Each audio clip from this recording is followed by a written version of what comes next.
geologi. Geologi. Dia bertanggung jawab untuk membuat geologi itu selalu dalam keadaan rapi, bersih, hijau gitu. Karena itu kan etalase. Iya benar. Demikian juga perencanaan wilayah dan kota.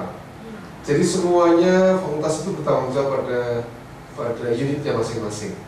Terlalu berat kalau semuanya dibebankan kepada universitas. Di universitas kami punya 6 tenaga yang selalu memantau. Jadi tanaman-tanaman yang mati tadi dipantau oleh 6 orang. Sepanjang itu di area yang menjadi areanya universitas ya. Itu dipantau oleh 6 orang tadi. Memang untuk 195 hektar terlalu kecil. Tapi itu sementara bisa jalan lah.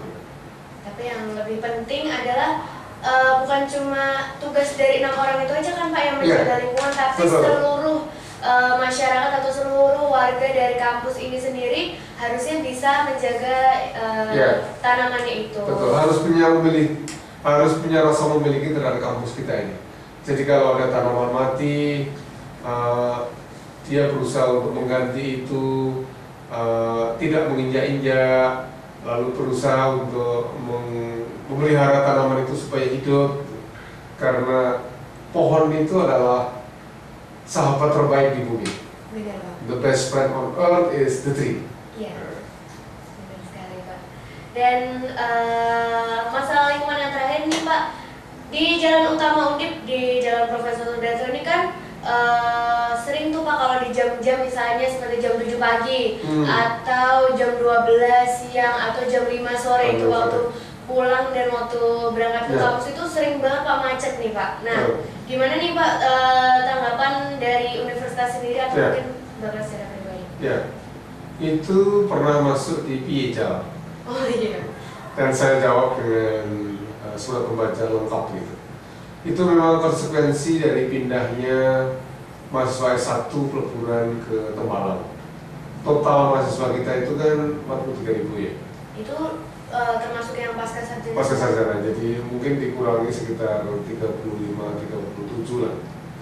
Jadi konsekuensi dari itu adalah semuanya ke Tembalang, jadi macet gitu. Nah, ada beberapa langkah yang sudah kita lakukan dan mudah-mudahan berjalan dengan baik. Yang pertama adalah dari bawah jembatan tol, kolong jembatan tol sampai dengan gerbang kampus itu bekerja sama dengan pemerintah kota dan sudah dialokasikan oleh pemerintah kota untuk dilebarkan ke kiri ke kanan. Sekarang sudah dimulai dengan penataan drainase kalau Anda lihat. Itu juga termasuk? Iya, itu bagian dari penataan lalu lintas. Yang kedua separator, pemisah itu. Jadi pemisah itu mengatur supaya relatif lebih lancar karena orang kita itu kan pengennya selalu ingin lebih dulu gitu. Nyerobot sana nyerobot sini jadi tambah macet.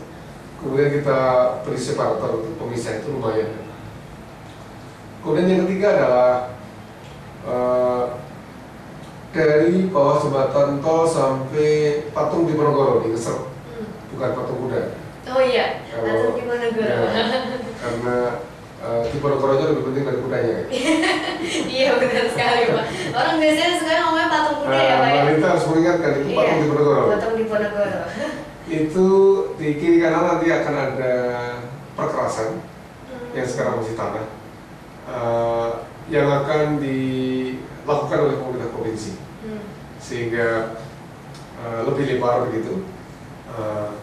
Tetapi kita harus ingat bahwa pelebaran jalan, penambahan jalan itu tidak akan memecahkan masalah. Itu memecahkan masalah sementara. Karena itu budaya untuk berubah dari kendaraan pribadi ke kendaraan umum dan non-motorized transportation itu harus kita lakukan. Jadi makanya kita membudayakan sepeda itu. Kita mengadakan sepeda 383 itu supaya teman-teman di sekitar sini itu, sekitar kampus itu bersedia untuk bersepeda. Yang naik angkot, yang naik bis itu lalu kemudian bersepeda gitu. Kita juga akan menambah shuttle bus dari kampus peleburan ke kampus Tembalang. Sekarang kan hanya satu. Nanti akan kita tambah, kita mintakan bus dari Kementerian Perhubungan, sehingga para mahasiswa yang tinggal di bawah Itu bisa dari kampus bawah atau dia nyetop di beberapa halte yang dilewati oleh shuttle bus itu.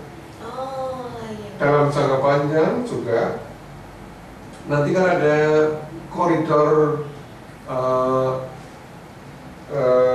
bis yang sekarang ada peturunan sampai di Tugu itu, Iya. bus rapid transit itu, BRT itu. Itu ada koridor dari Balai Kota ke Ungaran. Oh iya. Nah, kami berusaha untuk melakukan pengadaan feeder bus feeder bus pengumpan dari Patung Diponegoro ke kampus itu. Oh gitu. Cuman kita harus memperhitungkan juga supaya tidak mengurangi pendapatan dari angkot gitu. Bagaimana angkot itu tetap bisa beroperasi atau bagaimana mereka kemudian kita libatkan di dalam pengoperasian bis gitu. Jadi jangan sampai mematikan usaha kecil gitu. Benar-benar. Lalu sejauh ini Pak, untuk bisa menjaga, untuk bisa merawat dari kampus sendiri, ada partisipasi dari warga dari kampus sendiri menurut Bapak udah cukup baik atau masih? Saya selalu meminta kesediaan warga kampus, dosen, mahasiswa, dan karyawan untuk menjadikan kampus kita ini seperti rumah, bukan hotel. Kalau hotel kan Selesai pulang. ada bocor-bocor dikit lalu ditinggalkan. Iya. Kalau rumah bukan, harus kita perbaiki. Ini rumah kita, tempat kita bekerja, tempat kita menggantungkan nasib, tempat kita meniti karir, tempat kita berprestasi. Mari kita pelihara supaya menjadi rumah yang nyaman untuk bekerja dan belajar mengukir prestasi. Ini Pak, ada pertanyaan Pak dari teman-teman yang sudah wall di DC Radio tentang masalah UKM Pak di Undip. Mereka minta mengajukan saran kalau bisa dibikin di Undip atas Pak untuk UKM Pak, gimana Pak? Maksudnya PKM ya? Iya, kegiatan mahasiswa. Itu sebenarnya topik lain ya, tapi ya nggak apa-apa. 2012 sudah kita prioritaskan untuk membangun prasarana bagi mahasiswa. Yang satu adalah indoor stadium.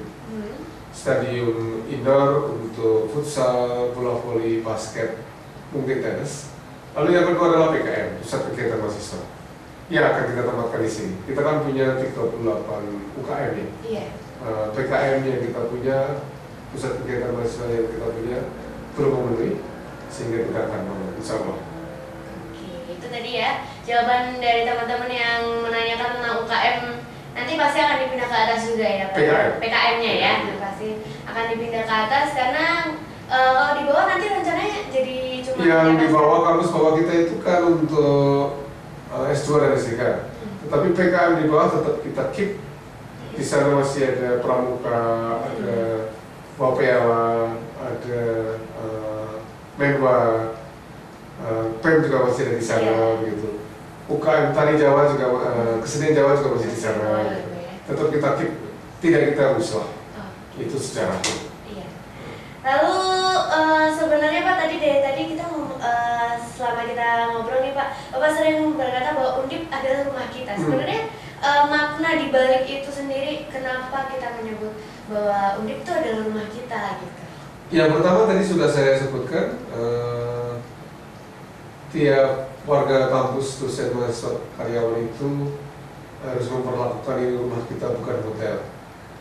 Kalau ada rusak-rusaknya itu tanggung jawab kita bersama, mari kita pelihara, kita perbaiki, karena ini adalah tempat kita bekerja, tempat kita menggantungkan masa depan, tempat kita mengukir prestasi. Jadi sesungguhnya rumah kita itu punya dua makna. Makna fisik adalah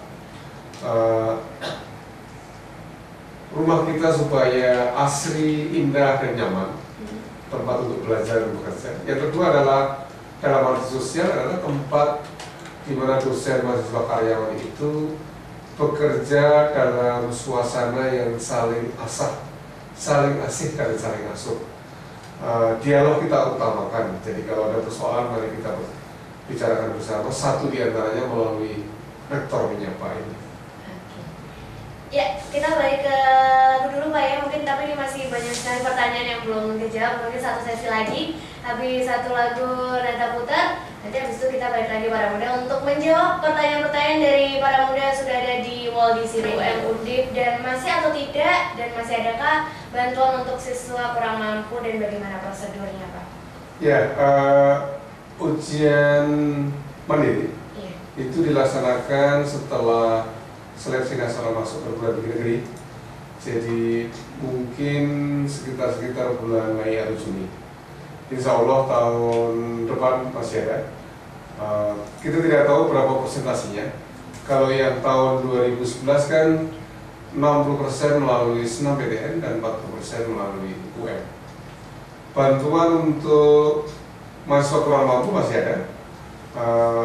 Kebijakan pemerintah melalui Kementerian Pendidikan dan Kebudayaan, tahun 2011 kita harus membantu 20% mahasiswa tidak mampu. Kita sudah menginventarisir sekitar 1.650 mahasiswa yang harus kita bantu. Yang sampai saat ini yang sudah kita bantu 1.480. Prosedurnya adalah melalui pengajuan ke PR2 dan PR3, tentu saja PR3, dengan menunjukkan keterangan tidak mampu, lalu ada fotokopi PBB, fotokopi pajak listrik. Nanti kita verifikasi, dan verifikasinya dengan teman-teman PEM juga. Teman-teman PEM mendampingi kami. Lalu ada pertanyaan juga nih, kenapa sepeda yang disediakan dari Undip tidak untuk mahasiswa juga Pak? Kok hanya pegawainya saja? Iya, pertanyaan yang bagus. Sebenarnya itu untuk semuanya. Setiap hari Jumat itu para mahasiswa juga bisa datang di sana tanpa membawa sepeda. Oh, berarti di sana ada sepeda, kita sediakan. Gitu. Ya. Kita sediakan. Dan nanti kalau tempat sepedanya sudah jadi, tempat parkir sepeda di belakang satpam itu, di pintu gerbang depan BNI itu jadi, itu siapa saja boleh.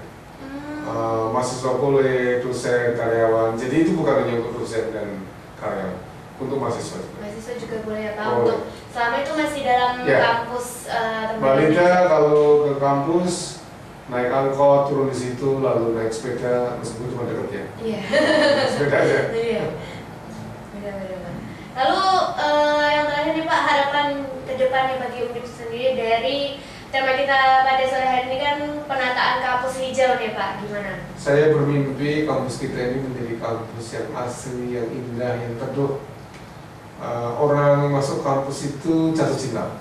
Jatuh cinta. Yang ada di dalam kampus kerasan. Kerasan ya. Itu merupakan prasyarat kita untuk mengukir prestasi. Benar.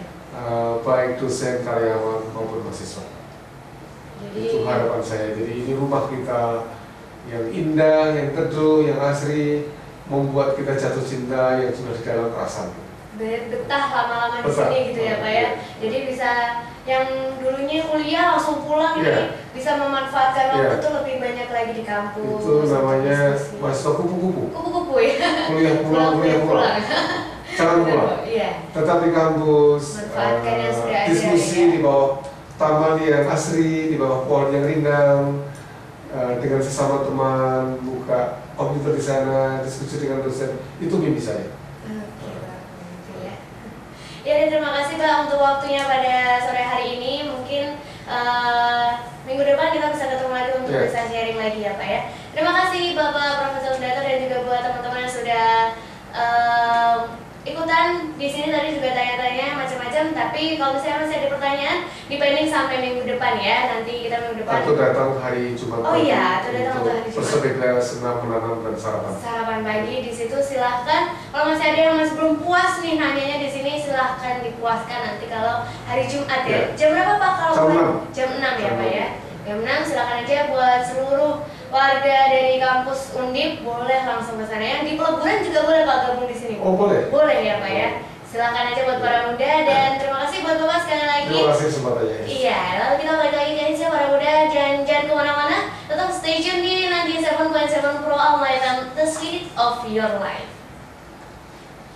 Terima kasih Mbak. Iya Pak. Ya. Terima kasih Pak.